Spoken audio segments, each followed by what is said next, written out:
His hands were shaking.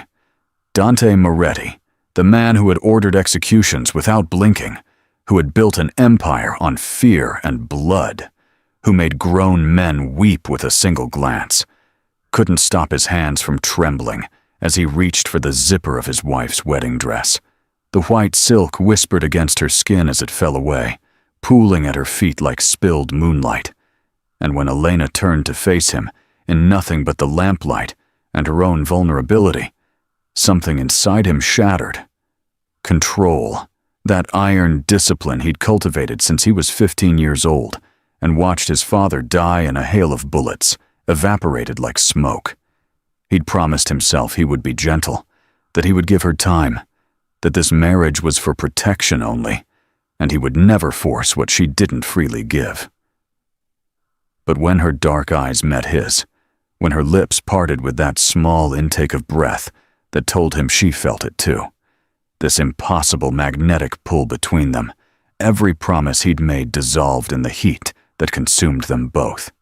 If you want to discover how a death threat against an innocent woman became the most dangerous love story New York has ever witnessed, subscribe now and leave a like if you believe that sometimes the most ruthless men fall the hardest.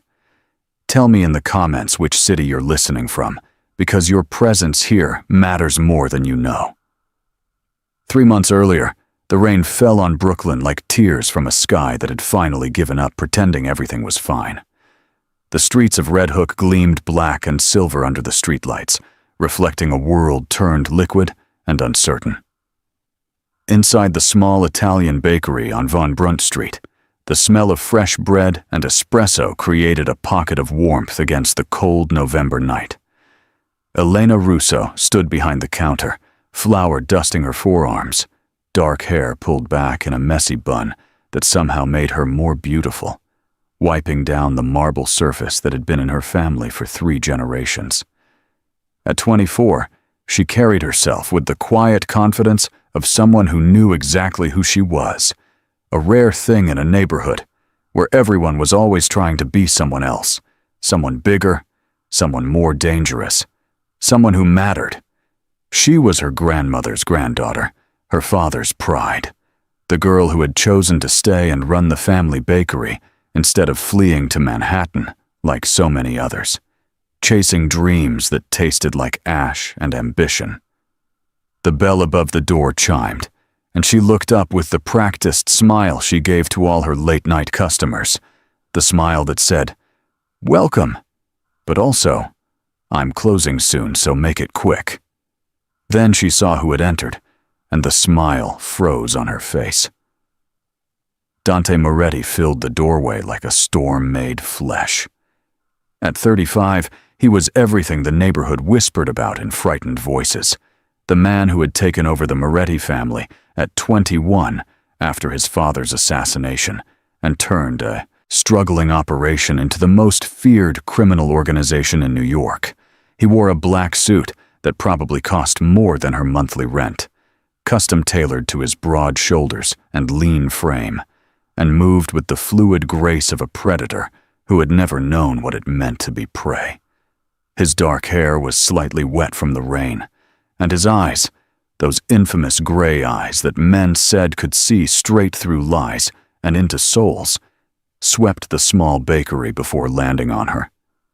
Elena felt the impact of that gaze like a physical touch, something that made her skin flush hot despite the cold draft coming from the still open door. She'd seen him before, of course.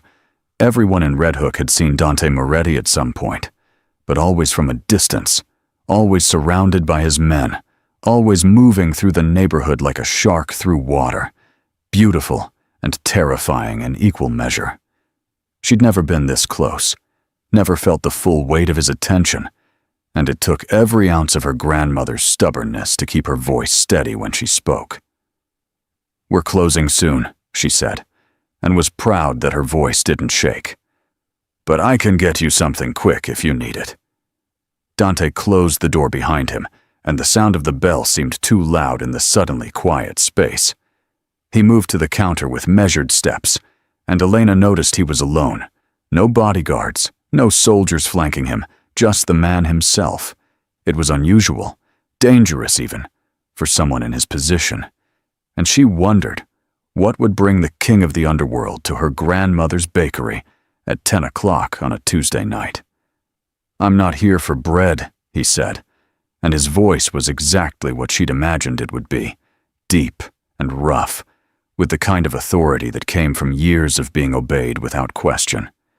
His accent carried traces of the old neighborhood, the Italian her grandmother still spoke when she was angry or emotional, mixed with something harder, something forged in violence and necessity. "I'm here because we need to talk." "About what?" Elena kept her hands busy wiping the already clean counter because standing still felt impossible under that gray stare. "I run a bakery, Mr. Moretti, not whatever kind of business you run. We don't have anything to talk about." He smiled then, a small curve of his lips that didn't reach his eyes, and somehow that made him more dangerous, not less. "You're Salvatore Russo's daughter." She went still, her hands frozen on the marble. Her father had been dead for 6 years. A heart attack, the doctors said, though Elena had always suspected it was the stress of living in this neighborhood, of trying to keep his family safe in a world where safety was a luxury few could afford. "What does my father have to do with anything?" Dante leaned against the counter, close enough that she could smell his cologne, something expensive and subtle that made her think of dark wood and smoke. "He owed my father money, a significant amount before he died, a debt that was never repaid." Elena's heart sank, but she kept her chin up, kept her eyes on his. "My father never mentioned any debt, and even if he did owe something, he's gone. Whatever obligation there was died with him." "That's not how this works," Dante said, but his tone was almost gentle, which somehow made it worse. "In my world, debts don't die. They transfer. Your father borrowed $200,000 from my father 20 years ago to keep this bakery from being seized by the banks. He paid back most of it, but there's still $80,000 outstanding, plus interest." Elena felt the floor tilt beneath her feet. $80,000 might as well have been $8 million for all the chance she had of paying it. The bakery barely made enough to cover rent and supplies, and everything else went to her mother's medical bills, the cancer treatment that was eating through their savings like acid through metal. "I don't have that kind of money," she said, and heard her voice crack despite her best efforts. "You know I don't." "So what are you here for? To threaten me? To take the bakery?" Dante's expression shifted, something that might have been regret flickering across his features. "I'm here to warn you. There's a man, Viktor Kozlov, Russian mob, moving into Brooklyn. He's been buying up debts, buying up loyalty, trying to establish territory. He knows about your father's debt, and he knows you can't pay it. He's going to come here and offer you a deal, a very specific kind of deal that you won't be able to refuse without consequences."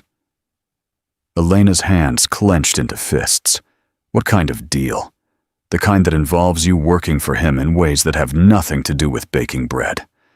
Dante's voice had gone cold, hard as granite, the kind that would destroy you. The words hung in the air between them, heavy with implication. Elena felt sick, her mind racing through scenarios she didn't want to imagine. "And you're telling me this because Viktor Kozlov is a cancer, and I don't let cancer spread in my neighborhood," Dante said. "And because your grandmother made the best biscotti my mother ever tasted, and when my mother died, your grandmother was one of the few people who came to the funeral. My family doesn't forget kindness." The silence stretched between them, broken only by the soft hum of the refrigerator units and the distant sound of rain against the windows.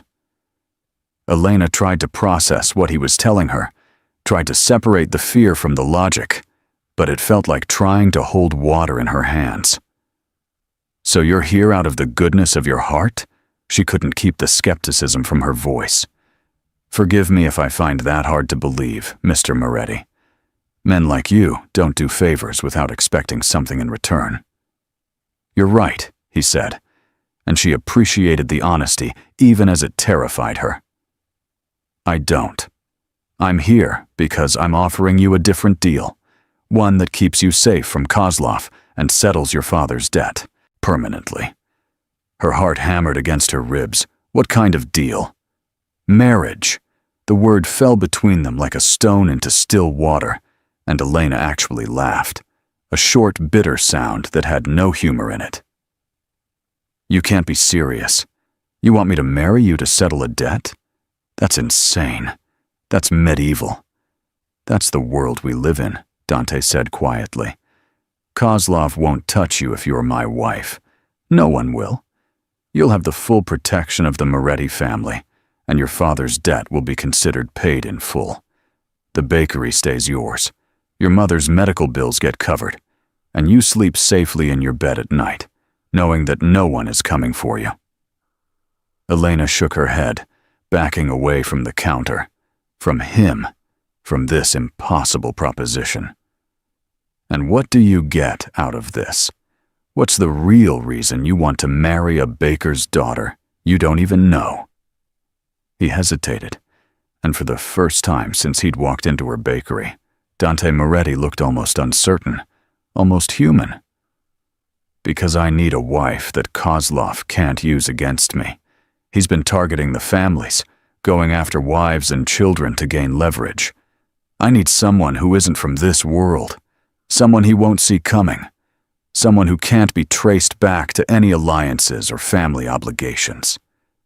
And because, he added, his gray eyes meeting hers with an intensity that made her breath catch, "When I saw you at your grandmother's funeral last year, standing in the rain with dirt on your hands from throwing soil on her casket, crying like your heart was breaking, but still thanking every single person who came to pay respects, I thought that's the kind of woman who survives anything.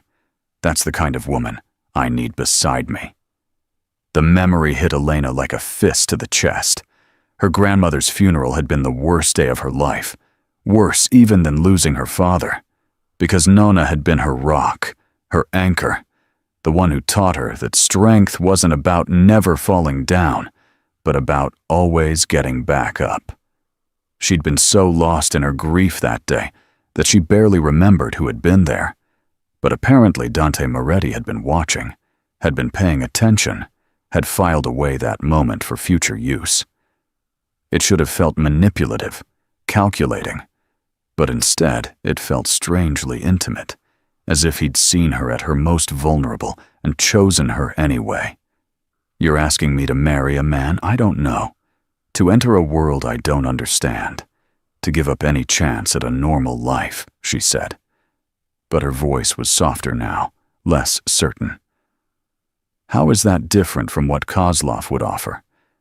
"Because I'm asking, not taking," Dante said, and he moved closer, not touching her, but close enough that she could feel the heat radiating from his body. "Because this marriage will be real, in name only. Unless you decide otherwise. I won't force anything, won't demand anything you're not willing to give. You'll have your own room, your own life, your own choices. I'm offering you protection and freedom, Elena. Most women in my world get one or the other, never both." She wanted to say no, wanted to tell him to leave and never come back, wanted to believe that she could handle Viktor Kozlov on her own, or that the threat wasn't as serious as Dante made it sound.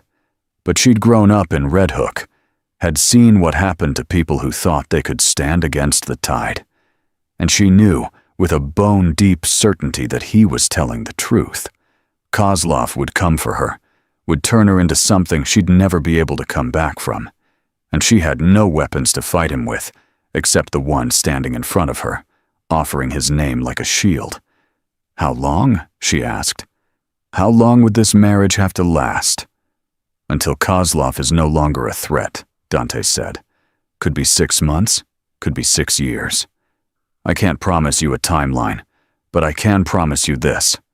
When it's over, when you're safe, I'll give you a divorce and enough money to start over anywhere you want. The bakery will be yours free and clear. Your mother will be taken care of for the rest of her life. And you'll never have to see me again, if that's what you choose. It was a business deal, she told herself. Nothing more than a transaction between two people who needed something from each other. He needed a wife who couldn't be used against him, and she needed protection she couldn't get any other way. It was practical, sensible even, and it definitely wasn't the fairy tale romance she'd dreamed about as a girl reading books under her covers with a flashlight. But fairy tales didn't survive in Brooklyn, and dreams were luxuries for people who didn't have Russian mobsters coming for them. I need to think about it, she said finally. This is my life you're asking me to change. I can't make this decision in 5 minutes, standing in my grandmother's bakery. You have 24 hours, Dante said, and pulled a card from his pocket, setting it on the counter between them. My private number. Call me with your answer tomorrow night. After that, the offer expires, and you'll have to face Kozlov on your own. He moved toward the door, then paused, looking back at her with an expression she couldn't quite read. For what it's worth, Elena, I hope you say yes. Not just because it solves my problem, but because I meant what I said. You're stronger than you know, and I think you'd be safer with me than anywhere else. Then he was gone, the bell chiming his departure, leaving her alone with the smell of bread and the weight of an impossible choice. Elena locked the door behind him with shaking hands, then sank onto the floor behind the counter, her back against the cool wood, her mind spinning through everything that had just happened. She should call the police, should report the threat against her, should do something other than sit here contemplating marriage to a mafia boss like it was a reasonable option. But the police couldn't protect her from men like Viktor Kozlov, couldn't keep her safe from a world that operated by rules they didn't understand or acknowledge. And Dante Moretti, for all his danger, for all the blood she knew must stain his hands, had offered her something precious. Choice. He could have simply taken what he wanted, could have forced her cooperation with threats against her mother or the bakery. But instead, he'd laid out the terms clearly and given her the power to decide. It was more respect than she'd expected from a man in his position, and that small gesture of autonomy meant more than he probably realized. She didn't sleep that night. Elena lay in her small bedroom above the bakery, staring at the ceiling and listening to the sounds of the neighborhood settling into its uneasy rest, the distant sirens and car alarms and voices raised in argument or passion that formed the soundtrack of her life. She thought about her father, wondered if he'd known what kind of world he was borrowing from, if he'd understood the debt would follow them even after death. She thought about her grandmother, that fierce Italian woman who'd survived fascism and immigration and the death of her husband, who'd taught Elena that survival sometimes meant making impossible choices. She thought about her mother, sick and fragile in the care facility upstate, who deserved to spend her remaining time in comfort and dignity rather than worrying about money and danger. And she thought about Dante Moretti, about the way he'd looked at her, not with pity or possession, but with something that felt almost like recognition, as if he'd seen in her a mirror of his own careful strength, his own practiced survival. By the time dawn broke gray and cold over Brooklyn, Elna had made her decision. She called the number on the card at exactly 9 a.m, her voice steady despite the terror singing through her veins. "I'll do it," she said when he answered on the first ring. "I'll marry you. But I have conditions." He didn't hesitate. "Name them." "My mother's care continues regardless of what happens between us, even after the divorce. The bakery stays in my name only. No transfers, no joint ownership. And I want it in writing that once Kozlov is dealt with, I'm free to leave with no strings attached." "Agreed," Dante said, and she could hear what might have been relief in his voice. I'll have my lawyer draw up the papers today. We'll get married this weekend. Quiet ceremony. Immediate family only. The faster we make this official, the faster you're protected." This weekend? Elena's heart raced. That's 4 days away. I need time to prepare, to tell my mother, to what? Get cold feet? His voice wasn't unkind, just pragmatic. Every day we wait is a day Kozlov could make his move. I've already put the word out that you're under my protection, but it won't be official until we're married. We do this fast, we do it clean, and we keep you alive.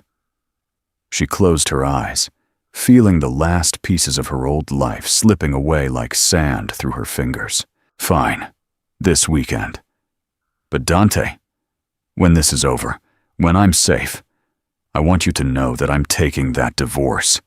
This is business, not a real marriage, and I won't pretend otherwise. Understood, he said quietly. I'll send a car for you Friday afternoon. We'll take care of the legal paperwork, and then Saturday we'll have the ceremony. Wear whatever you want. This isn't about the wedding, it's about keeping you breathing. The line went dead, and Elena sat in the early morning light of her grandmother's kitchen, surrounded by the ghosts of the women who'd come before her, and wondered if they would understand her choice or condemn it. She suspected they would understand, those pragmatic Italian women who'd crossed oceans and survived wars, who knew that sometimes love was a luxury and survival was the only goal that mattered.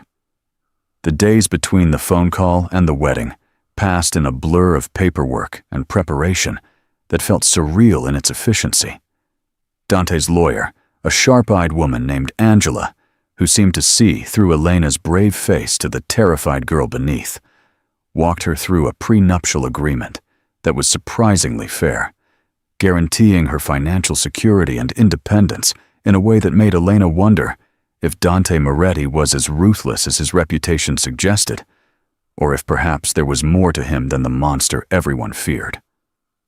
She visited her mother on Thursday, sitting beside the hospital bed and holding that frail hand, while she explained what was happening, careful to frame it as a business arrangement that would ensure her safety and cover all the medical expenses. Her mother, weakened by chemotherapy but still sharp, had looked at her with knowing eyes. "This Moretti boy," she'd said in her accented English, "he is the one you will marry?" Elena had nodded, and her mother had smiled. Your nonna, she knew his mother, said she was a good woman trapped in a bad world. Maybe the son is the same. Be careful, my Elena, but also be open. Sometimes the cage we choose is better than the freedom that kills us. Those words echoed in Elena's mind as she stood in her bedroom Friday evening, looking at the simple white dress hanging on her closet door. It wasn't a wedding dress, not really, just a knee-length white cotton dress she'd worn to her cousin's baptism last year, but it felt appropriate for a marriage that wasn't about romance or celebration, but about survival and strategy. She showered and dried her hair, letting it fall in dark waves around her shoulders, applied minimal makeup because she wanted to look like herself, not some version of what she thought a mafia wife should be, and slipped into the dress with hands that only trembled a little. The doorbell rang at precisely 7 o'clock, and when she opened it, she found not Dante, but a gray-haired man in a dark suit, who introduced himself as Marco, Mr. Moretti's driver and head of security. He was polite and professional, holding the car door for her like she was someone important rather than a baker being traded for protection, and the ride into Manhattan passed in silence, broken only by the soft classical music playing through the car's speakers. They pulled up to a building in Tribeca, all glass and steel and money, so far removed from her world in Brooklyn that it might as well have been another planet. Marco escorted her to the penthouse elevator, pressed the button for the top floor, and gave her a small, encouraging nod as the doors closed, leaving her alone for the ascent. Her reflection stared back at her from the mirrored walls, a young woman in a simple white dress, with fear in her eyes, but steel in her spine. And she recognized herself, even as she felt like a stranger. The elevator opened directly into the penthouse, and Elena stepped into a space that took her breath away. Floor-to-ceiling windows overlooked the city, Manhattan spreading out below like a carpet of lights and possibilities. The apartment was decorated with understated elegance, modern furniture in neutral tones, art on the walls that she suspected was original and expensive, everything clean and beautiful and utterly impersonal, as if no one actually lived here, just existed between the furniture. Dante emerged from what she assumed was the kitchen, and her breath caught because he'd clearly come from the shower, his dark hair still damp, wearing black slacks and a white dress shirt, with the sleeves rolled up to reveal forearms corded with muscle and marked with scars that told stories she wasn't sure she wanted to know. He stopped when he saw her, his gray eyes sweeping over her in a way that made her skin flush warm, and something in his expression softened. "You look beautiful," he said, and it didn't sound like a line or a compliment meant to manipulate, just a simple statement of fact. "Thank you for coming." "As if I had a choice," she replied, but without heat. "Where do we start?" He gestured to the dining table where papers were spread out in neat stacks. "Angela is on her way. We'll sign the prenup and the marriage license tonight, and then tomorrow at 2 o'clock we'll have the civil ceremony at City Hall. I've arranged for 2 witnesses, and then we'll come back here for a small dinner with my inner circle, the people who need to see that this marriage is legitimate. After that, you can do whatever you want. Go back to Brooklyn, stay here, it's your choice." She walked to the table, looking down at the papers that would bind her life to his, at least temporarily. And the wedding night? The question came out before she could stop it, her cheeks burning. "What exactly are your expectations?" Dante moved to stand across the table from her, his hands resting on the polished wood, his gaze steady and honest. "My expectation is that you sleep in the guest room, which has been prepared for you, and that you're comfortable and safe. Anything beyond that would only happen if you wanted it to, and even then, not until you were absolutely certain. This marriage is for protection, Elena, not for my personal gratification.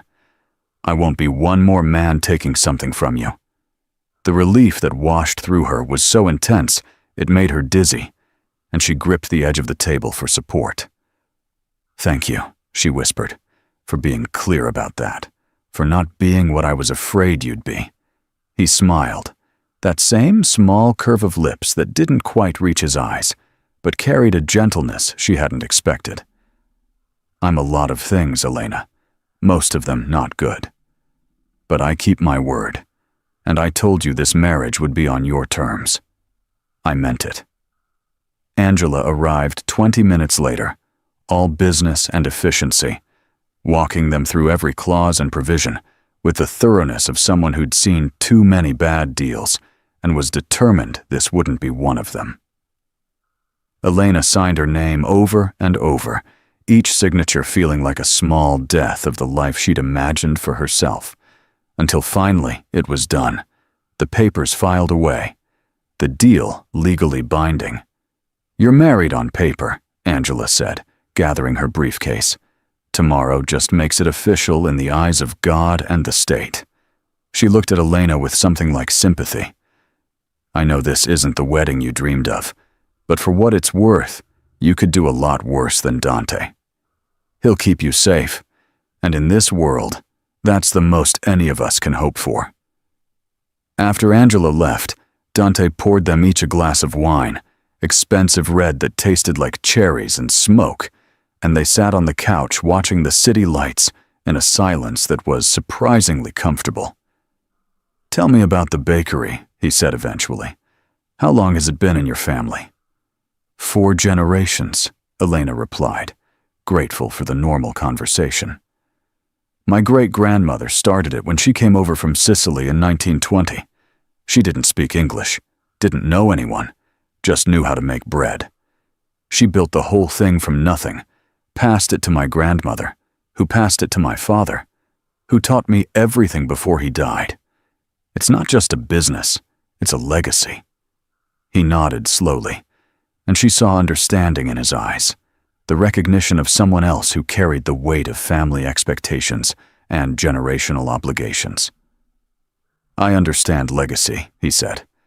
My grandfather started the family business, my father expanded it, and I inherited it along with all its blood and brutality when I was barely old enough to shave. Sometimes I wonder what my life would have been like if I'd been born into a different family, if I could have been something other than what I am. What would you have been? Elena asked, genuinely curious. If you could have been anything? He considered the question, swirling the wine in his glass. A teacher, maybe, or an architect. Something that builds instead of destroys. Something that leaves the world better than I found it, instead of just maintaining power through fear. The longing in his voice surprised her, the glimpse beneath, the armor to the man who might have existed in a different life. Maybe it's not too late, she offered. Maybe you can still build something good. He looked at her then, really looked at her, and she saw something flicker in those gray eyes, something that might have been hope or might have been hunger. She couldn't quite tell. Maybe, he said softly. Or maybe you already are the good thing I'm building, even if you don't know it yet. The words hung between them, weighted with meaning she wasn't ready to unpack, and she changed the subject, asking about the ceremony tomorrow, what she should expect, who would be there. He answered her questions patiently, explaining the key players in his organization, the men who needed to see this marriage was real, so they would protect her as one of their own. By the time midnight rolled around, Elena's eyes were heavy with exhaustion, the emotional toll of the last few days finally catching up to her. Dante showed her to the guest room, a beautiful space with its own bathroom and a bed that looked like a cloud. Everything you need should be in the closet and drawers, he said from the doorway. If you need anything else, my room is at the end of the hall. Don't hesitate to knock. She thanked him, and he hesitated, as if there was something more he wanted to say. But ultimately he just wished her good night and closed the door quietly behind him.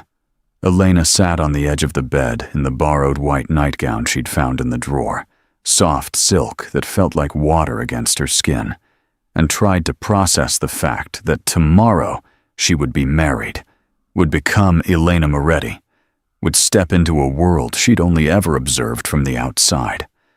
Sleep came eventually, fitful and full of dreams about dark eyes and dangerous promises, about protection and prisons that looked the same from the inside. The wedding itself was remarkably unremarkable, a 15-minute civil ceremony in a courthouse that smelled like floor polish and desperation, with Angela and Marco as witnesses and a judge who looked bored with the whole proceeding. Elena wore the same white dress from the night before, and Dante wore a charcoal suit that probably cost more than her car. And when the judge pronounced them husband and wife and told Dante he could kiss the bride, there was a moment where the world held its breath. Dante looked at her, a question in his eyes, and she nodded once, giving permission.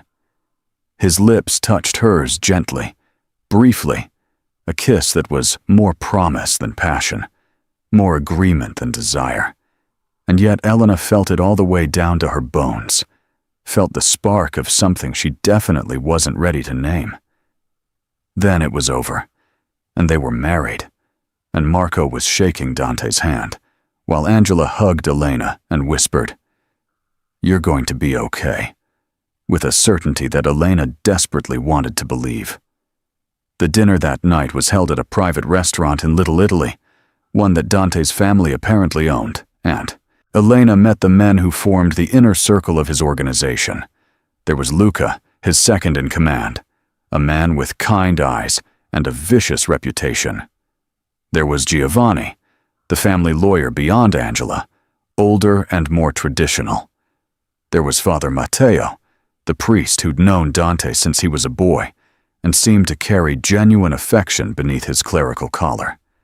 And there were others, men whose names she struggled to remember, whose faces blurred together in her nervous exhaustion, but who all treated her with a respect that surprised her. They toasted the marriage with champagne and spoke an Italian that she mostly understood, thanks to her grandmother's insistence on maintaining the language. And through it all, Dante kept his hand resting lightly on the small of her back, a gesture of possession, but also protection, marking her as his in a way that kept the other men's gazes respectful rather than appraising. By the time they returned to the penthouse, it was after midnight, and Elena's feet ached from the unfamiliar heels Angela had insisted she wear. She kicked them off in the entryway with a groan of relief, and Dante actually smiled, a real smile that transformed his face from dangerously handsome to devastating. "Better?" he asked. "So much better," she confirmed. "How do women wear those things regularly?"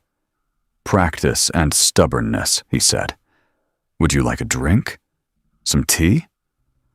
"I should probably just go to bed," Elena said, but found herself reluctant to end the evening, to retreat to her separate room and close the door on this strange intimacy they'd built over the past 2 days. It's been a long day. It has, Dante agreed, but made no move toward his own room.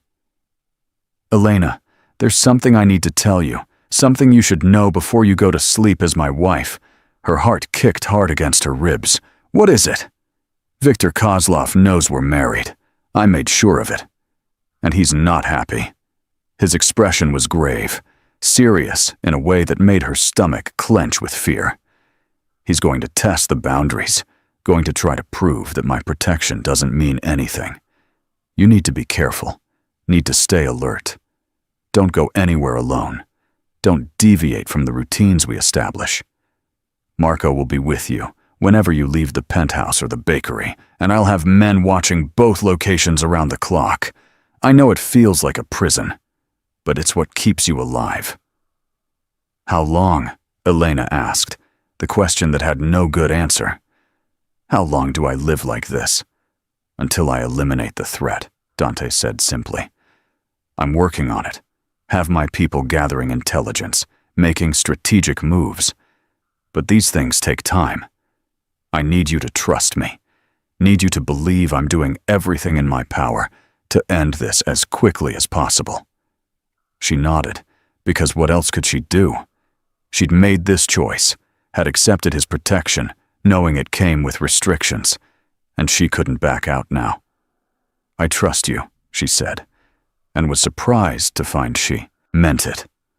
Despite everything, despite the danger and the violence and the world he represented, she trusted Dante Moretti to keep his word. Something in his expression shifted at her words, a crack in the armor that revealed vulnerability beneath. "Thank you," he said quietly. "That means more than you know." He reached out slowly, giving her time to pull away, and brushed a strand of hair behind her ear, the same gesture from that first night in the bakery. Elena's breath caught at the touch, at the gentleness in fingers she knew were capable of terrible violence, and she saw his pupils dilate, saw the way his breathing changed, becoming deeper, more deliberate. They stood there in the entryway of the penthouse, inches apart, the air between them charged with something electric and dangerous, and Elena realized with a jolt of fear and excitement that she wanted him to kiss her again, wanted him to kiss her the way he hadn't at the courthouse, with heat and hunger and honesty. But Dante stepped back, breaking the moment, his hands clenching briefly at his sides before he shoved them in his pockets. "Good night, Elena," he said, his voice rough. "Sleep well." He turned and walked down the hall to his room, leaving her standing alone, her heart racing and her body humming with an awareness she didn't want to examine too closely. This was a business arrangement, she reminded herself. a temporary marriage for mutual benefit. Getting tangled up in attraction, or worse, actual feelings, would only complicate everything when it came time to walk away. She retreated to her room and tried to sleep, but her mind kept replaying the moment in the entryway. The heat in his eyes, the restraint in his touch, the way her body had responded to his proximity like a flower turning toward the sun. The weeks that followed established a routine that was both comforting and confusing. Elena returned to the bakery during the day, with Marco always nearby, a silent presence that customers quickly learned not to question. She baked bread and served coffee, and maintained the fiction that her life was normal, even as black SUVs idled outside, and men in expensive suits watched the street with predators' eyes. Evenings she spent at the penthouse, and Dante would arrive home around 7, and they'd have dinner together, either something he cooked with surprising skill or takeout from the neighborhood restaurants that all seemed to know him and treat him with a deference that was part fear and part respect. They talked during those dinners, careful conversations about safe topics at first, her family history and his childhood memories that didn't involve violence, her dreams for the bakery and his love of architecture. The neutral ground where two strangers could become something like friends. But as the days turned into weeks, the conversations deepened, became more honest, more vulnerable. She told him about the guilt she carried over her father's death, how she wondered if she'd missed signs of his heart problems because she'd been too focused on her own life. He told her about the night he took over the family business, barely 21 years old, and facing a room full of men who thought they could control him because of his age, how he'd had to prove his ruthlessness in ways that still haunted his dreams. They shared their wounds like gifts, these two people thrown together by circumstance, and in the sharing found something neither had expected: understanding. The attraction that had sparked between them that first night didn't fade. It grew, fed by proximity and conversation, and small touches that seemed to happen more frequently as time passed. His hand on her back as they walked, her fingers brushing his as she handed him a cup of coffee. The way their eyes would meet across the dinner table and hold just a beat too long to be casual. Elena felt it building like pressure in her chest, this want she'd promised herself she wouldn't feel, and she could see in Dante's carefully controlled expressions that he felt it too. But he never pushed, never crossed the boundaries they'd established, and she was grateful even as she was frustrated, because some part of her wanted him to be less honorable, wanted him to make the decision for her, so she didn't have to admit she was falling for a man she'd sworn to leave. It was 6 weeks into the marriage when everything changed. Elena was closing the bakery, saying goodbye to her last employee, and wiping down the counters while Marco waited by the door, when 3 men entered, men she didn't recognize, men whose eyes held the kind of cold calculation that made her blood freeze. "We're closed," she said, keeping her voice steady even as her hand inched toward the phone in her pocket. "You'll have to come back tomorrow." "We're not here for bread," the lead man said in accented English, Russian she realized with a spike of terror. "We're here to deliver a message to Dante Moretti. You tell your husband that Victor Kozlov doesn't recognize his claim on you. You tell him that marriage isn't protection, it's just paperwork. And you tell him that what's his can become ours whenever we decide to take it."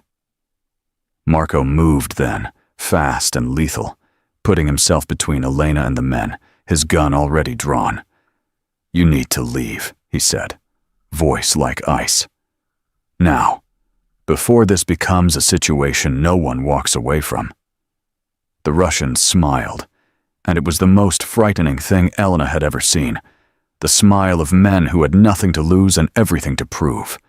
They backed out slowly, never taking their eyes off Marco, and the leader pointed at Elena with 2 fingers shaped like a gun, his thumb coming down like a hammer. "Soon," he said. "Very soon." Then they were gone, and Marco was on his phone barking orders in rapid Italian, while Elena's legs gave out, and she sank onto one of the cafe chairs, her whole body shaking with reaction. Dante arrived within minutes, bursting through the door with Luca and 4 other men, his face a mask of cold fury that made him look like the devil everyone claimed he was. "Are you hurt?" he demanded, kneeling in front of her and taking her face in his hands, tilting it up so he could check for injuries. "Did they touch you?" She shook her head, unable to form words past the fear clogging her throat. He pulled her into his arms then, holding her so tight she could barely breathe, and she felt him trembling. This powerful, dangerous man shaking with an emotion she realized was terror. Terror that he might have lost her. "I'm sorry," he said against her hair. "I'm so fucking sorry. I should have had more men here. Should have anticipated this. This is my fault."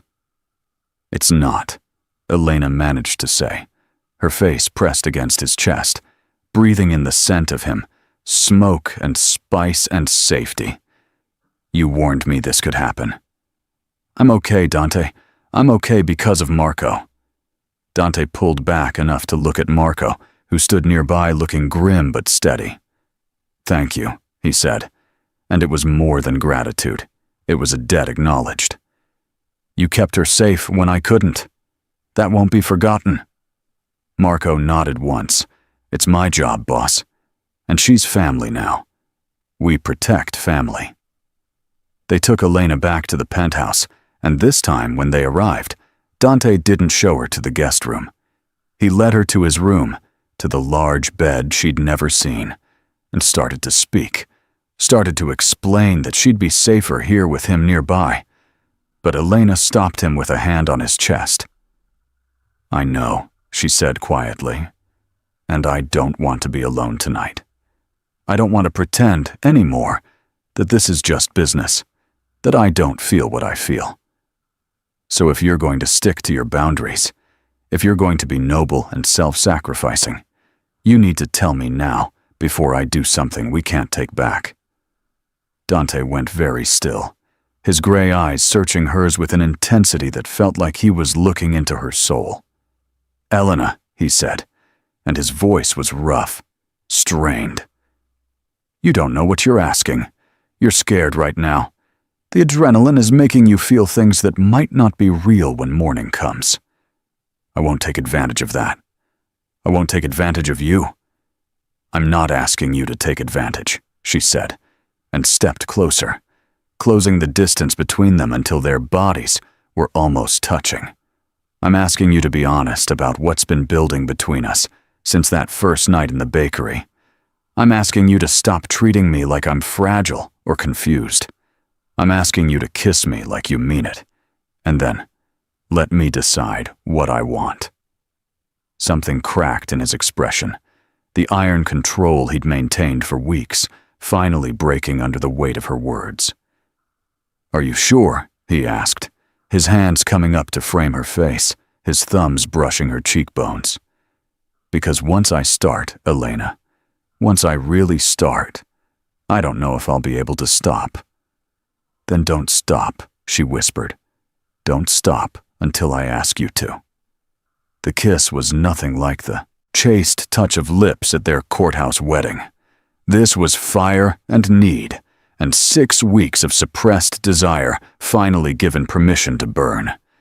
Dante's mouth claimed hers with a hunger that made her gasp, and she opened for him, her hands fisting in his shirt to pull him closer. He tasted like the whiskey he'd been drinking when he got the call about the Russians, like danger and promise, and something uniquely him, and she couldn't get enough. They stumbled toward the bed, never breaking the kiss, shedding clothes in a frantic, desperate dance that had no grace, but all the urgency of people who'd waited too long and couldn't wait anymore. When her back hit the mattress and his weight settled over her, Elena felt her breath catch, not with fear, but with anticipation, with a want so intense it bordered on pain. But Dante paused, bracing himself on his forearms and looking down at her with those storm-gray eyes that seemed to see everything she was trying to hide. "Tell me you're sure," he said. Tell me this is what you want. Not just a reaction to being scared. Not just adrenaline talking. I need to hear you say it." "I want this," Elena said clearly, holding his gaze. "I want you. Not because I'm scared. Not because of adrenaline. But because I've wanted this. Wanted you. Since that first night when you touched my hair and looked at me like I was something precious. So, unless you don't want me, I want you," he interrupted, his voice breaking on the words. "God, Elena, I want you so much it terrifies me. I want you in ways I shouldn't, in ways that complicate everything, in ways that make me forget why this was supposed to be temporary." "Then stop talking and show me," she said, and pulled him down into another kiss. What followed was like nothing Elena had ever experienced, not in her limited encounters with boyfriends who hadn't lasted or mattered. Dante touched her like she was a revelation, like every inch of her skin was territory, to be explored and claimed and worshipped. His hands mapped her body with a combination of reverence and possession that made her arch into his touch, made sounds come from her throat that she'd never made before. He was gentle but not tentative, confident but not arrogant, reading her responses like a language he'd studied for years.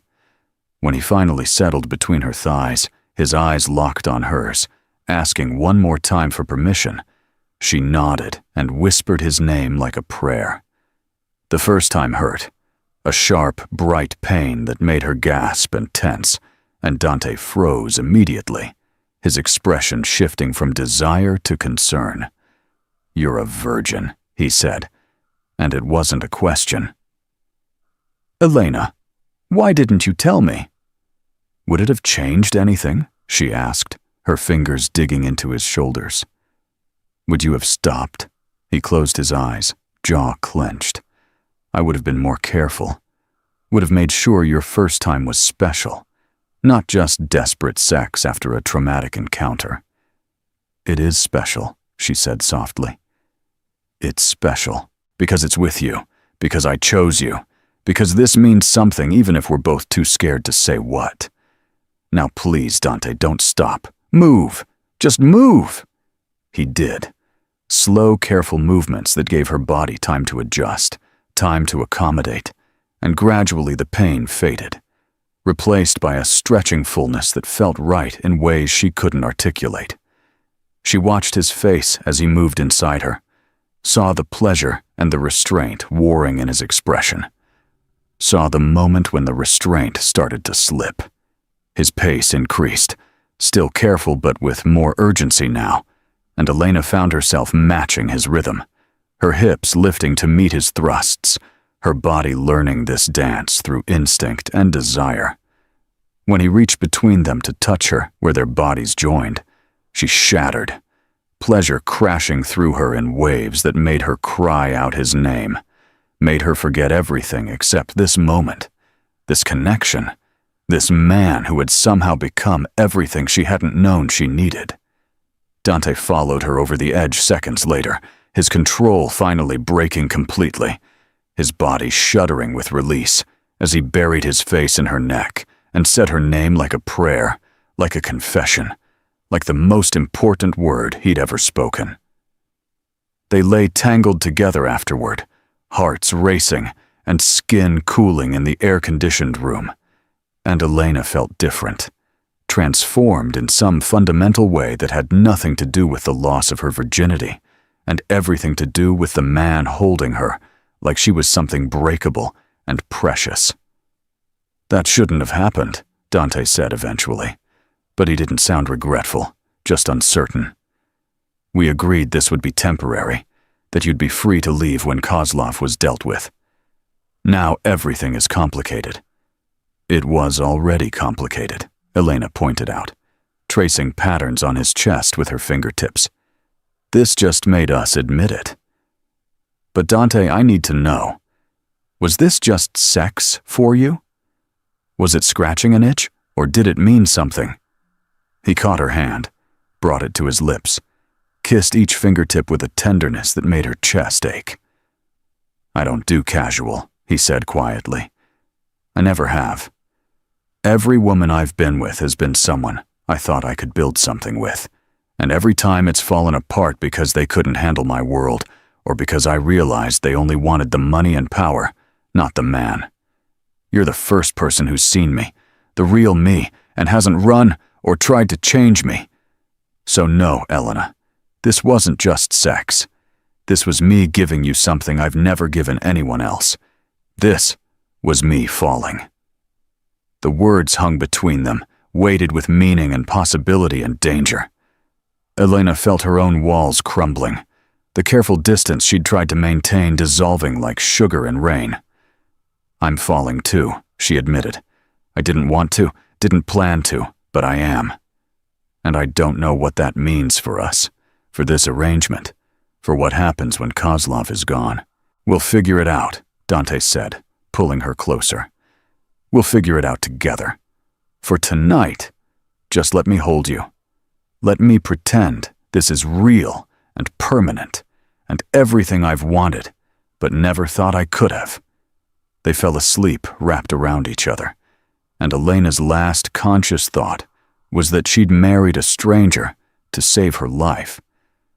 But somewhere along the way, that stranger had become home. Morning came too soon, sunlight streaming through the floor-to-ceiling windows and painting the bedroom in shades of gold. Elena woke slowly, disoriented by the unfamiliar bed and the warm weight of an arm around her waist, then remembered everything with a rush that made her breath catch.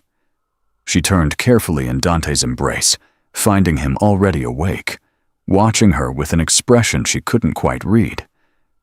"Good morning," he said softly. "How do you feel? Are you sore? Should I call a doctor?"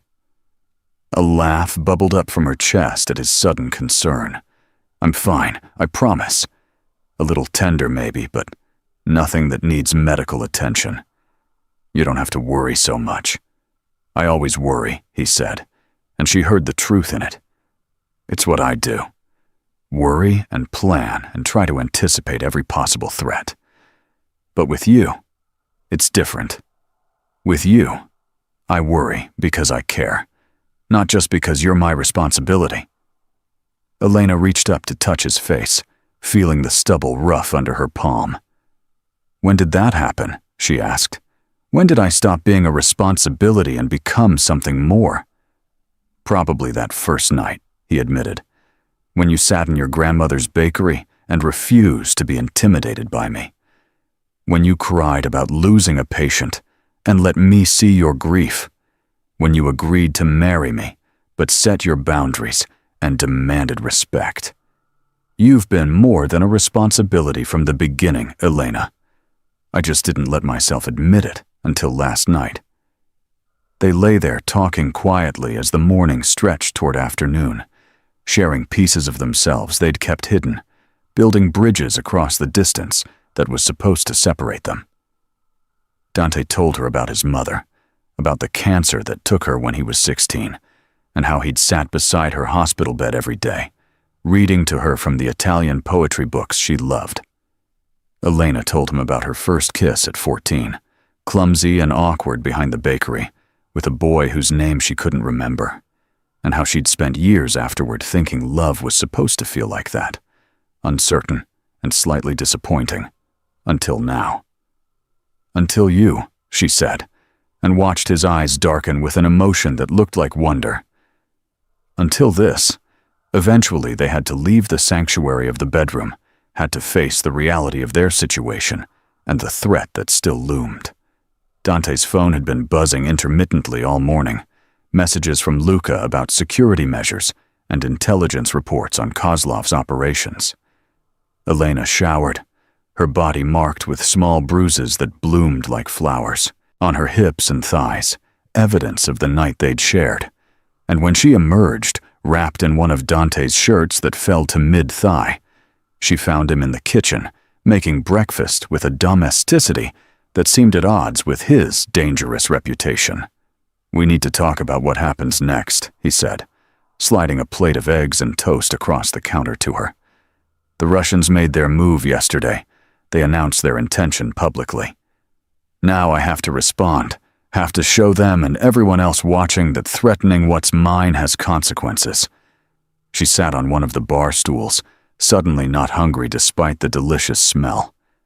What kind of consequences? The kind that ends with Kozlov understanding that you're untouchable, Dante said, and his voice had gone cold, had taken on the edge she recognized from stories about him, the voice of a man who ruled through calculated violence. I won't go into details because I don't want you involved in that part of my life, but within the week, this will be over. You'll be safe, truly safe, and then we can figure out what we want this marriage to be. Elena set down her fork, her appetite gone. And if what we want is for it to be real? If I don't want the divorce? If I want to stay? Dante's hand froze halfway to his coffee cup. What are you saying? I'm saying that last night changed things for me, she said, forcing herself to meet his eyes. I'm saying that I went into this marriage planning my exit, planning to take my freedom as soon as Kozlov was dealt with. But somewhere along the way, freedom started to look like walking away from you, and that doesn't feel like freedom anymore. It feels like loss. So I'm asking, if I wanted to stay, if I wanted to try to make this real, would you want that too? He set down the coffee cup carefully, as if afraid his shaking hands might betray him. Elena, I've wanted that since before I admitted it to myself. But I need you to understand what you'd be signing up for. My life is dangerous. My world is violent. And there will always be people trying to hurt me through the people I love. You'd never be truly safe. Never have the normal life you deserve. I need you to be absolutely certain that's a trade you're willing to make. I'll never be certain, she said honestly. But I'm certain about you, about us, about what I feel when you look at me like I'm something precious instead of something to be used. That's enough for me to take the risk. Is it enough for you? He came around the counter and pulled her into his arms, kissing her with a desperation that answered her question better than words could. Yes, he said, when they finally broke apart. Yes, it's more than enough. It's everything. The week that followed was the longest of Elena's life. Dante disappeared for hours at a time, coming home late with exhaustion etched into his features, and blood she tried not to notice on his knuckles. He never told her details, and she didn't ask, understanding that some things were better left in the shadows where they belonged. She spent her days at the bakery with increased security. Marco and 3 other men always nearby, serving customers and kneading dough, while trying not to think about what her husband was doing to protect her. The neighborhood buzzed with tension, people speaking in whispers about movements in the Russian territory, about bodies found and deals made, and a war that everyone sensed, but nobody wanted to name. Elena kept her head down and her hands busy, focusing on the simple alchemy of flour and water and yeast becoming something nourishing and good, trying to prove to herself that beauty could exist alongside brutality. It was Thursday afternoon when Dante walked into the bakery, and Elena knew immediately from his expression that it was over. She left her assistant to manage the counter and met him in the back room, her hand still dusted with flour, her heart hammering with hope and fear in equal measure. Kozlov? She asked. Gone, Dante said simply. He left the country this morning, relocated his operation to Miami. He won't be coming back, and he won't be a threat to you ever again. The relief that washed through her was so intense it made her knees weak, and Dante caught her, holding her steady as she processed the information. You're safe now, he said against her hair. Truly, completely safe. The debt is settled, the threat is eliminated, and you're free to make whatever choice you want about our marriage. I meant what I said about the divorce. If you want it, it's yours. No strings attached. I'll give you everything I promised, and more. Elena pulled back to look up at him. this man who had started as her protector and become so much more. And if I choose to stay, if I choose you, then you make me the happiest man alive, he said, and I spend the rest of my life trying to be worthy of that choice. She kissed him then, there in the back room of her grandmother's bakery, surrounded by sacks of flour and the smell of rising dough, kissed him with all the joy and relief and love she'd been holding back. I choose you, she said. I choose us. I choose this life, even with all its complications and dangers, because a life without you in it isn't one I want anymore. The smile that transformed Dante's face was like watching the sun break through storm clouds, rare and beautiful and absolutely devastating.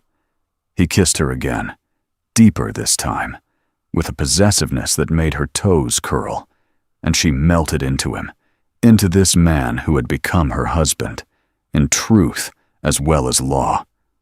We should go home, he said when they finally broke apart. We should celebrate properly, away from flower and witnesses. But there's something I need to do first. He pulled a small box from his pocket, and Elena's breath caught because she recognized the shape, the size, the implication. I know you have a ring already, he said. The one I gave you for the wedding, the practical one that was about protection and contracts. But this one, he opened the box to reveal a stunning emerald surrounded by diamonds. This one is about love. This one is about choosing you, not because I have to, but because I want to. Will you wear it, Elena? Will you let me show the world that you're not just my wife in name but in heart? She couldn't speak past the lump in her throat, could only nod as he slid the ring onto her finger next to the simple platinum band she'd worn for the past 2 months. It fit perfectly, the green stone catching the light and throwing prisms across the walls.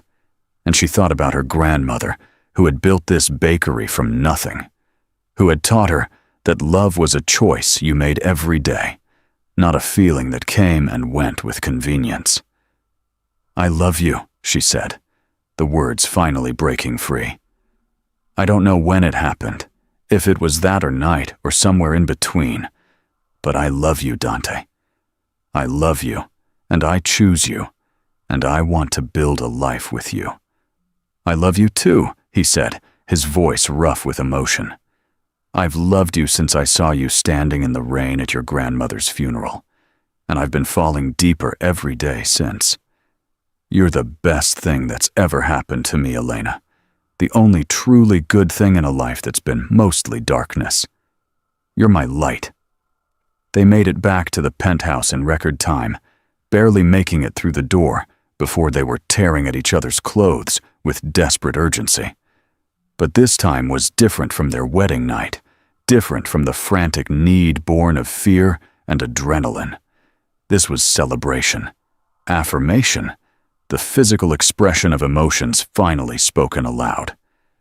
Dante carried her to his bedroom, to their bedroom now, and laid her on the bed with a gentleness that made her heart ache. Let me love you properly, he said, his hand skimming over her body with reverent touches. Let me show you what it means to be cherished. What followed was a masterclass in pleasure, Dante taking his time to explore every inch of her, learning what made her gasp and what made her moan, building her desire slowly and deliberately until she was begging him to end the sweet torture. When he finally slid inside her, her body welcomed him with an ease that came from trust and wanting. No pain this time, just the perfect fullness of being joined with the person she loved. They moved together in a rhythm that felt ancient and new simultaneously, their bodies speaking a language that needed no words, building toward a crescendo that crashed over them both at the same moment, leaving them breathless and tangled and completely undone. 7 times that night they came together, unable to get enough of each other, making up for all the nights they'd spent apart in separate rooms, all the desire they'd held back out of honor and fear. And when dawn finally broke over Manhattan, painting the bedroom in shades of pink and gold, Elena lay in Dante's arms and knew with absolute certainty that she was exactly where she was meant to be. "They married us to protect me," she said drowsily, her fingers tracing lazy patterns on his chest. "But you saved me in ways that had nothing to do with Viktor Kozlov. You saved me from a life of just surviving.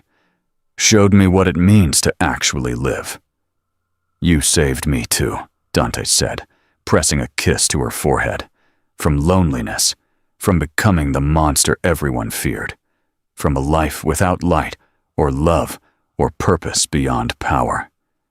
You gave me a reason to be better, Elena.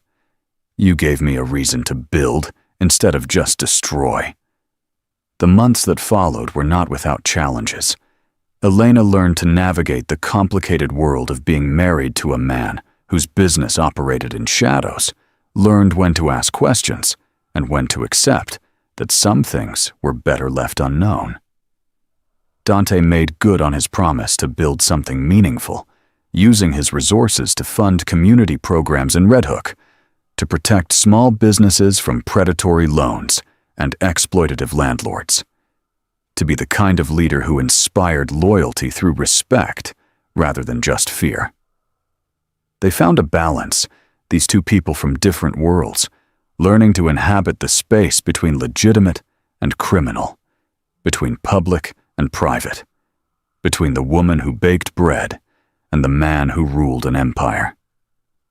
Elena kept the bakery, refusing to give up her grandmother's legacy, even when Dante offered to make her life easier with his money.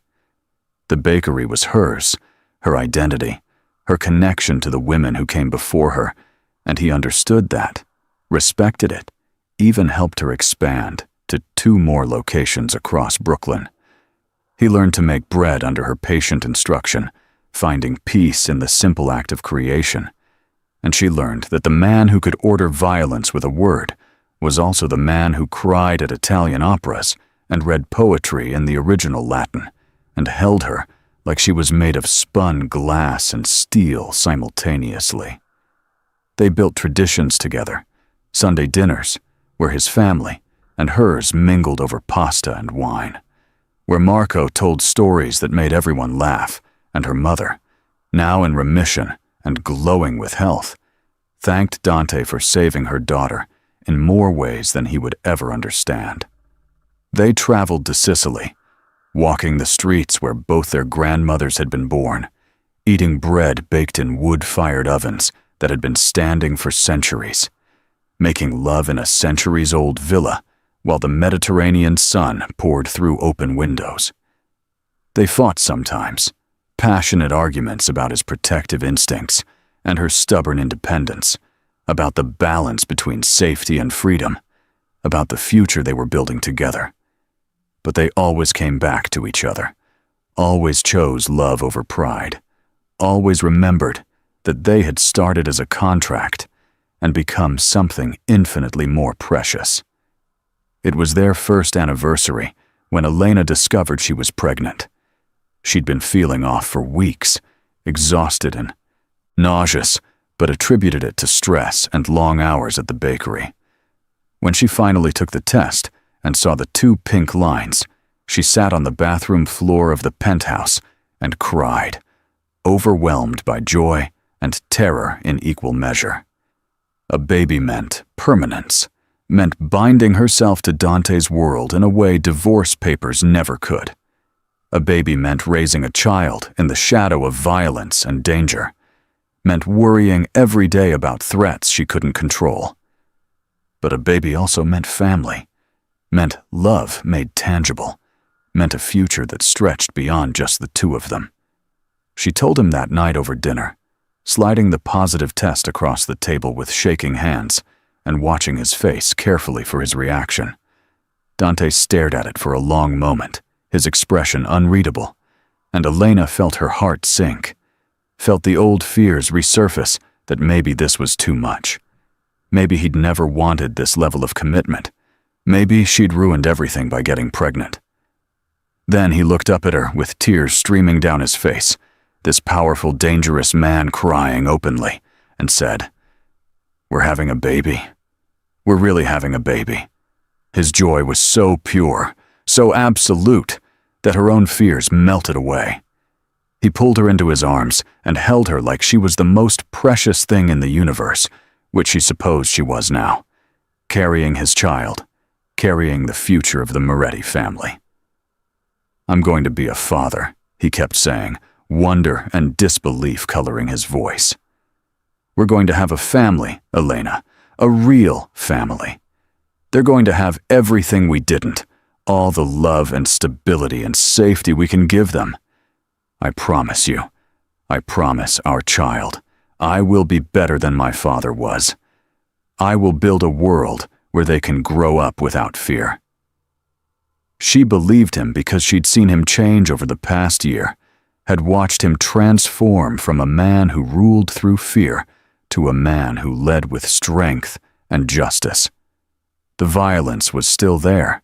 She wasn't naive enough to think otherwise, but it was tempered now with purpose and restraint, used only when necessary, rather than as a first resort. He was becoming the man he'd told her that first night he wanted to be, the one who built instead of destroyed, and she loved him even more for the effort it took, the constant choosing of light over darkness.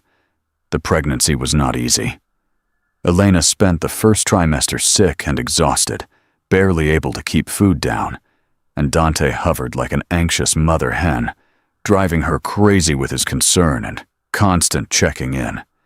He moved meetings, rearranged his schedule, insisted on accompanying her to every doctor's appointment, despite her protests that he didn't need to. "I'm not missing a single moment," he said stubbornly. "Not the ultrasounds, not the heartbeat, not finding out if we're having a son or daughter. This is the most important thing I'll ever do, Elena. Everything else can wait." They found out at 20 weeks that they were having a girl, and Dante's face, when he saw their daughter on the ultrasound screen, tiny and perfect, and already loved beyond measure, made Elena fall in love with him all over again. "A daughter," he whispered, his hand gripping hers tight. "We're having a little girl. She's beautiful, Elena. She looks like you." They chose the name together. Sitting in the nursery, Dante had insisted on decorating himself, painting the walls a soft lavender and assembling furniture with a concentration usually reserved for business negotiations. Isabella Maria, after both their grandmothers, the women who had taught them about strength and survival, and the kind of love that transcended circumstance. It felt right, honoring the past while building toward the future, giving their daughter a name that carried the weight of legacy and the lightness of hope. Elena's mother cried when they told her, holding her daughter close and whispering blessings in Italian, the old prayers for protection and grace that had been passed down through generations. Dante's family gathered to celebrate, men who had feared and followed him, now grinning like boys and placing bets on whether Isabella would have her father's gray eyes or her mother's brown ones. Father Matteo came to bless the nursery, sprinkling holy water and murmuring prayers that made even the most hardened soldiers bow their heads. It felt like magic, this coming together of two worlds, this creation of something new and precious from the ashes of everything that had come before. Isabella was born on a Tuesday morning in early April, arriving 3 weeks early in a hurry that the doctors said was typical for first babies, but that terrified Dante beyond rational thought. Elena labored for 14 hours, gripping his hand hard enough to leave bruises, and when their daughter finally emerged, screaming and perfect, Dante cried so hard he had to sit down before he fell down. "She's perfect," he kept saying, as the nurses cleaned their daughter and placed her on Elena's chest. "She's absolutely perfect. Look at her, Elena. Look at what we made." Elena looked down at her daughter, at the tiny face scrunched up in indignation at being forced from her warm cocoon into the bright, cold world, and felt her heart expand in ways she hadn't known were possible. Isabella had a shock of dark hair and eyes that would probably be gray like her father's, and when Dante reached out with one tentative finger to touch her impossibly small hand, she grasped it with surprising strength. "She knows you," Elena whispered, exhausted, but happier than she'd ever been. "She knows her daddy." Dante looked at his wife and daughter, this family he'd never expected to have, never thought he deserved, and felt something fundamental shift inside him.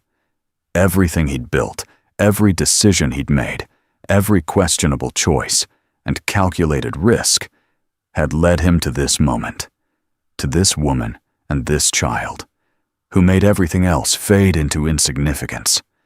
"I will protect you both with everything he said solemnly, a vow more binding than any marriage ceremony. "I will give you a life where you're safe and loved and free to be whoever you want to be. I promise you, Isabella Maria, you will never doubt your father's love, never question your worth, never have to fight alone. You have me, you have your mother, and you have an army of people who will stand between you and anything that tries to hurt you." The early days of parenthood were chaos and joy in equal measure. Isabella was a demanding baby, wanting to nurse constantly and sleep only in short, fitful bursts, and Elena existed in a fog of exhaustion and overwhelming love. Dante surprised everyone, including himself, by being completely devoted, learning to change diapers with the same efficiency he applied to running his organization, walking the halls at 3 a.m, singing Italian lullabies, while Isabella screamed against his shoulder, refusing to let Elena shoulder the burden alone. He took paternity leave, something unheard of for a man in his position, delegating responsibilities to Luca and his lieutenants so he could be present for his wife and daughter. The men grumbled at first about their boss being distracted by domestic concerns, but that ended the day. One of them made a joke about Dante being pussy-whipped and found himself dangling over the edge of a parking garage roof, Dante's hand fisted in his collar, his voice cold enough to freeze blood. "My wife and daughter are my priority," he said softly. "Anyone who has a problem with that can test my resolve and find out what happens when you disrespect what's mine. Make your choice." The man apologized profusely, and the message spread quickly through the organization. Dante's family was sacred, untouchable, and anyone foolish enough to suggest otherwise would face consequences that made death look merciful. It established a new precedent, showed the younger generation that power and family didn't have to be mutually exclusive, that you could be both dangerous and devoted. Elena watched him transform into a father with a grace that took her breath away. This man who had never had a good example showing Isabella a gentleness she hadn't known existed in him. He talked to their daughter constantly, narrating everything he did in Italian and English, reading to her from the poetry books he loved, even though she was too young to understand anything beyond the soothing sound of his voice.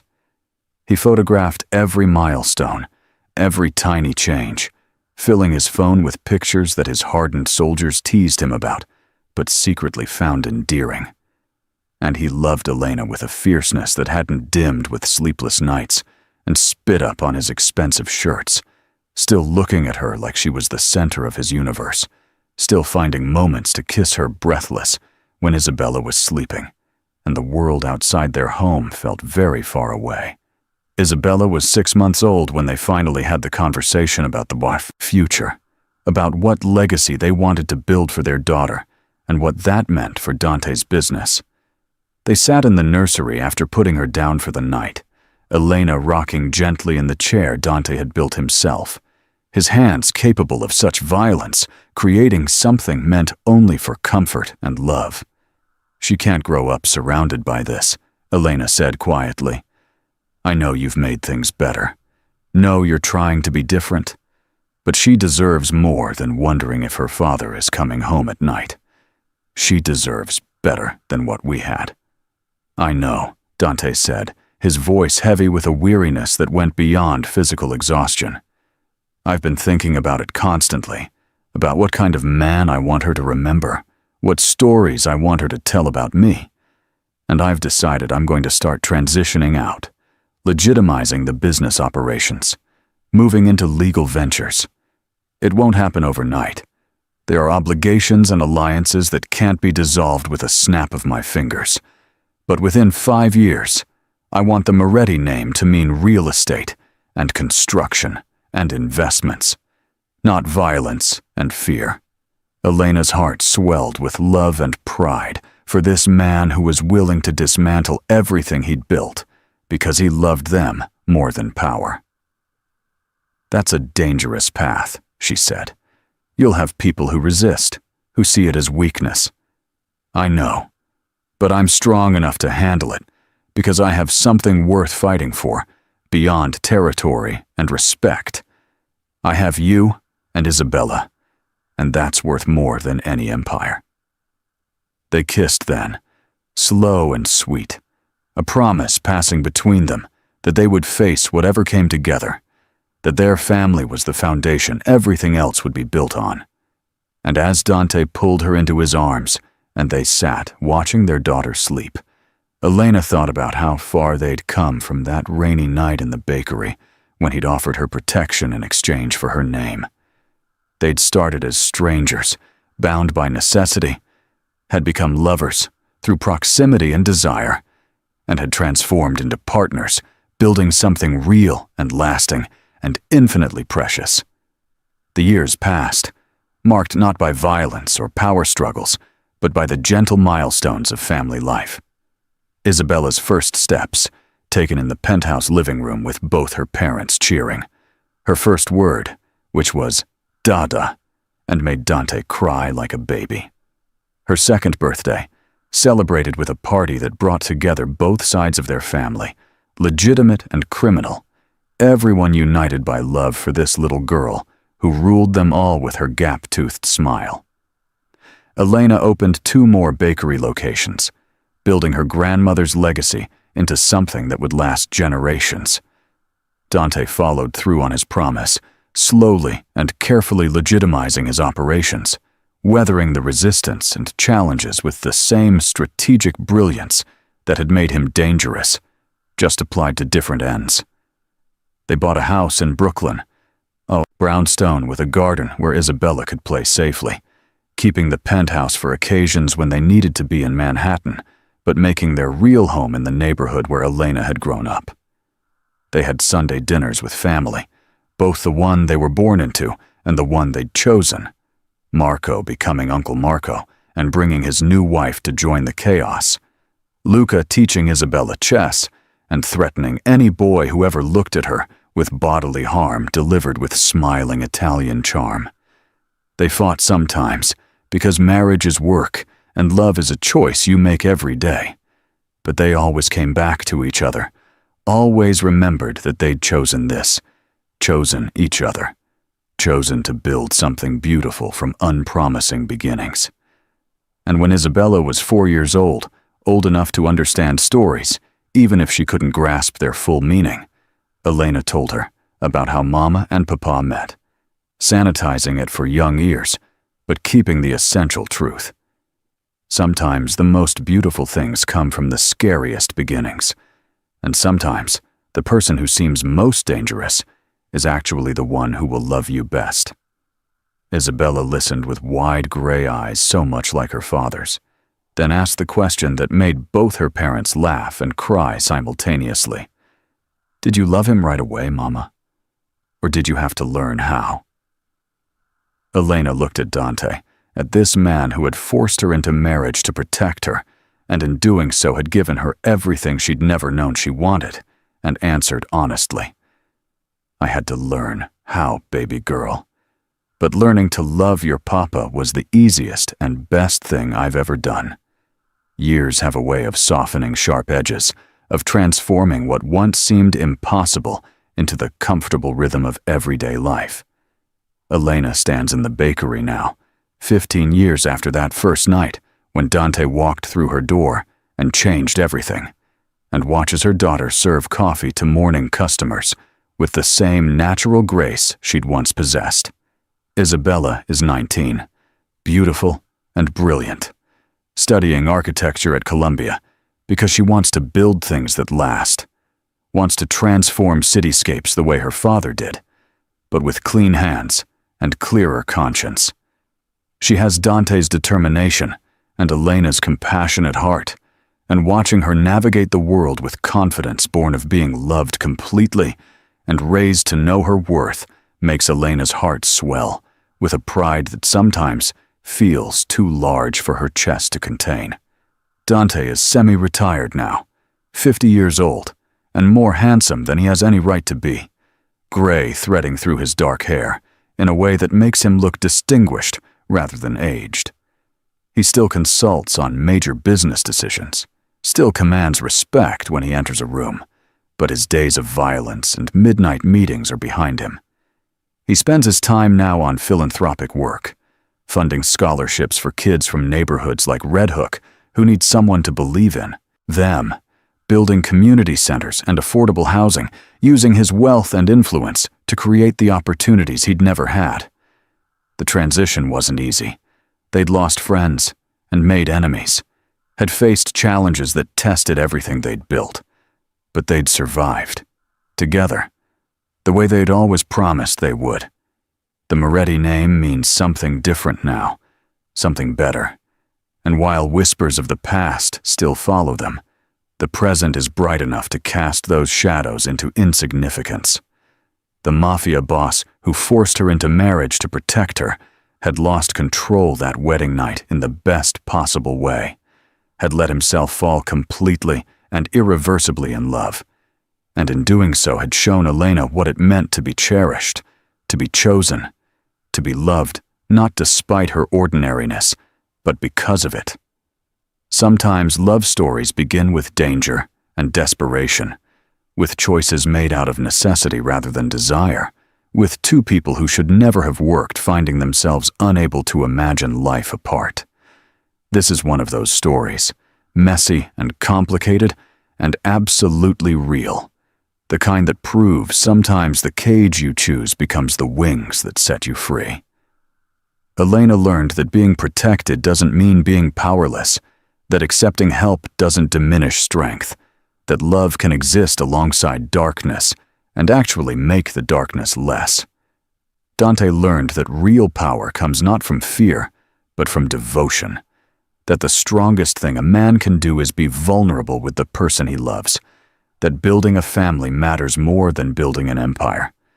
They learned together that marriage, real marriage, is work and choice, and showing up even when it's hard, especially when it's hard. It's choosing your person every single day and letting them choose you back. It's building trust in small moments and grand gestures, in morning coffee and midnight conversations, in raising a child together and facing the world as a united front. It's forgiving mistakes and celebrating victories, and remembering that you're on the same team even when it feels like your opponents. Dante comes into the bakery now, as he does most mornings, and the smile Elena gives him is the same one she's been giving him for 15 years, full of love and recognition, and the comfortable intimacy of people who know each other's souls. He kisses her, right there in front of customers, and their daughter, and God, and everyone. Kisses her, like she's still the woman in the soaked nurse's uniform who took his breath away, and she kisses him back, like he's still the mysterious stranger who saw her when she felt invisible. "I love you," he says against her lips, words he says every day, but that never lose their power. "I loved you the moment I saw you, and I'll love you until my last breath." "I love you too," she replies. "Best decision I ever made was saying yes to you, even when I was terrified." Their daughter makes gagging noises good-naturedly, and they break apart, laughing, because this is life, this perfect, imperfect, beautiful, chaotic life they've built together. And if you're listening to this story, wondering if love like this really exists, if transformation is possible, if two people from different worlds can truly build something lasting, the answer is yes, but only if you're brave enough to take the risk, to make the choice, to do the work. Love isn't finding someone perfect. It's finding someone imperfect, who's willing to grow with you, who chooses you even when it's hard, who shows up every day and says, "This matters. You matter. We matter." So subscribe if you believe in second chances and unexpected love. Leave a like if you think sometimes the most dangerous choice is actually the safest one, and tell me in the comments what love means to you. Because your story matters too. Your journey is just as important. And maybe, just maybe, sharing our stories helps us all believe in the possibility of transformation. Thanks for being here, for listening, for letting this story into your heart. Until next time, remember that love is always worth the risk.